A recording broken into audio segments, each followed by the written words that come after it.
Hi, my name is Dr. Catherine Hughes from Crime Psych. Today I'm going to talk about classifying crime types and how this affects criminal psychology and offender profiling. When we think about crime types, we tend to think in terms such as murder, rape, actual bodily harm, domestic abuse, and so on.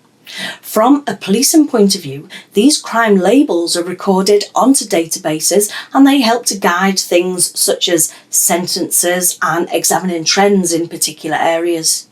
However, for criminal psychology and offender profiling, these crime labels are much less helpful. Let's say the crime is reported as a common assault. This is defined as an act indicating an intention to use unlawful violence against the person of another. There's quite a wide scope on it. It can range from anything from spitting on somebody to punching somebody. It's defined as the use of unlawful force, however slight that force was.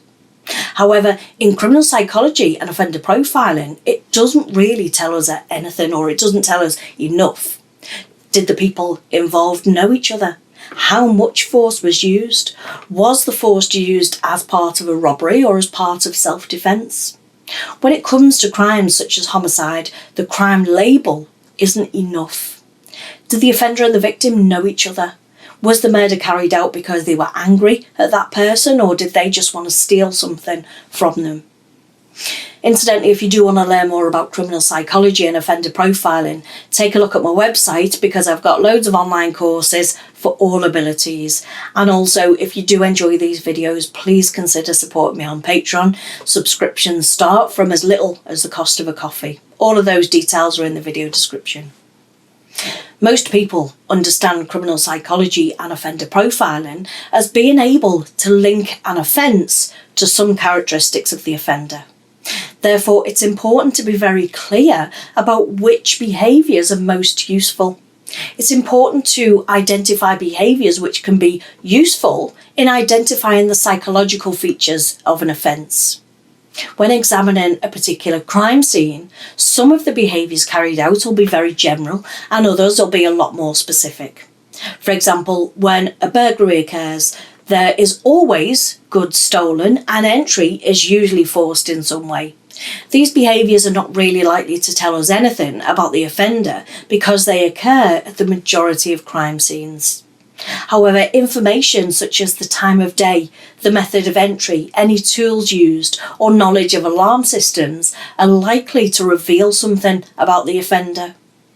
Behaviour can vary and can be highly dependent on context. We humans don't like to be predictable at all, but we are. When identifying behaviours at crime scenes, it's important to focus on which actions are likely to be repeated at another crime scene. Going back to the burglary example, if an offender came across a person at that residence, would there be some kind of reaction to that, such as either running away or confrontation? And the response that they use would be specific to that particular crime scene and not necessarily what the offender would normally do in a different context. However, if the offender took some kind of tool to gain entry, then he or she is likely to be consistent in future offences in using the same tool. Research has shown that many criminals behave in a similar way when they're offending as they do in their normal everyday lives.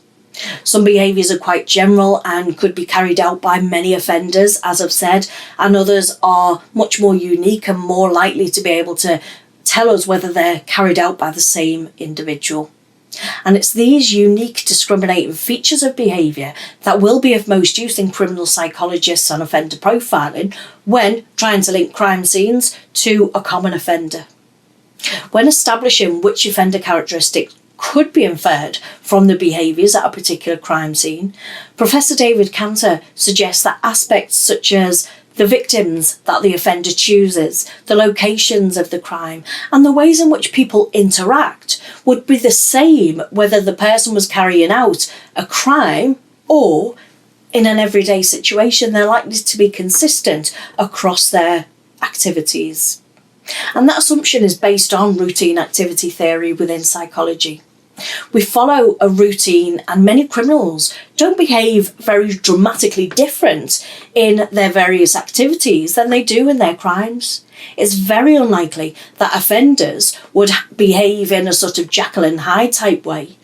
For example, if a rapist were to show dominance and control against their victims, they're likely to show little respect for women in their everyday lives.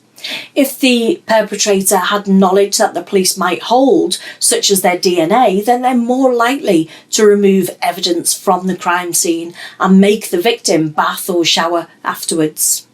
The types of information that could be inferred about an offender come under 5 general headings. They come down to residential location, and that'll tell us where the offender is likely to live based on where their crimes have been carried out. The second category is criminal biography, where they're showing evidence of forensic awareness and removing evidence from a crime scene.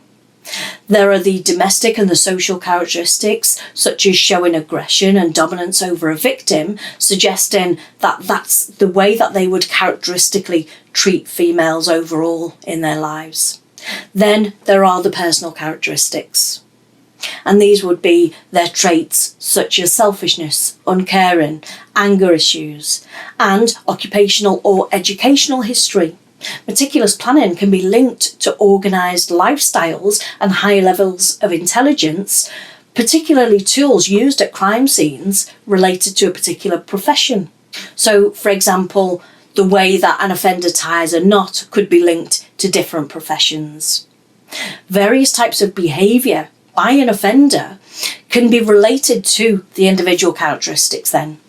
And when we're inferring offender characteristics from crime scene behaviour, it's important to keep in mind that this information has got to be of value to any investigating officers and help them in the apprehension, detention and prosecution of the offender.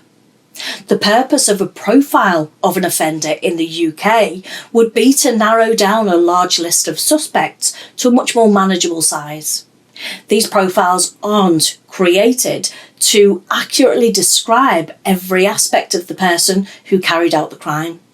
We could say, for example, that if an offender has used excessive amount of force during their crime, that they're likely to have a record for other violent offences. Similarly, if you were examining a single murder, it's statistically much more likely that the offender and the victim will know each other in some way. If you've seen any of my videos that give a psychological analysis, you know that when I take a case, I'll look at the offender. I'll look at the salient features of the case and determine what psychological characteristics are influencing that behaviour. But these profiles aren't directly useful to investigators because they only relate to that particular offender and that specific crime. It is possible to draw conclusions such as the most likely age of an offender who behaves in a particular way, or particular lifestyles of an offender who behaves in a certain way. As I said earlier, if you do want to learn more about offender profiling and criminal psychology, do take a look at my website because there are loads of accessible online courses there. Details are in the video description. This really is a fascinating subject that until now has only ever really been available to study on expensive university courses. So I do hope that you found this short video on classifying crime types interesting. More importantly, I hope that you've learned something new from it. If you can, don't forget to support me on Patreon. If not, just leave a like for me. Thanks for watching then. Bye for now.